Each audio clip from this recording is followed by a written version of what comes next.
So what we're going to look at today, well, I'll tell you what we'll look at today. This is a bit of a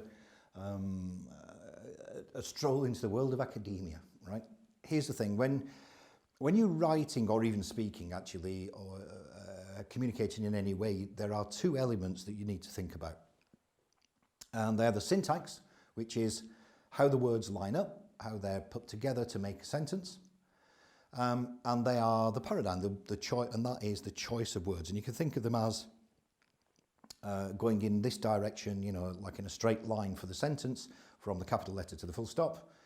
And then the choice of words between is kind of up to you. And what you're doing with those words, when you choose the words you put in, that's about meaning, and it's about it being what we refer to as read, actually, whether it's spoken or whatever, by the other person. So we could say the cat sat on the mat, or we could say the moggy reclined on the rug. It's basically saying the same thing, just in a different way. And in fact, what it does is it carries a different meaning, because moggy suggests a bit of a scruffy cat, a bit of an alley cat maybe, whereas cat just says cat.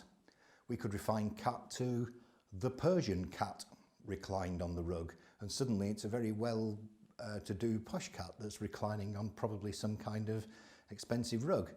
Whereas if we said the tomcat sat on the mat, what we're seeing is a very different type of cat sitting on probably a doormat or something. So it changes essentially the perception by the person who is reading those words.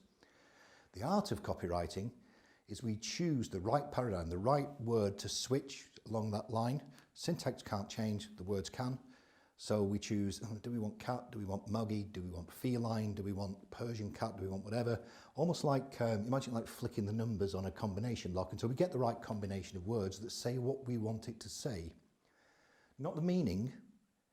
The meaning is the same. A cat is sitting down somewhere, but the imagery is changing. The way it's being seen by the viewer is changing and received by the listener, or read by your blog reader. And in our case, blogs are the important one. So you'd be very careful with the words you choose, and you should feel free to try different words to see how that changes the sentence in the way that it is being read by somebody. But the importance is, what symbols are you giving to the person that tells them the information? And the biggest proof of that is if I took out the word cat and replaced it with a picture of a cat, you would still read the cat sat on the mat in that sentence, even though the word was no longer there, it was a picture instead. So that's the paradigm change, and it's all about what you want to take as a message and give to your readers.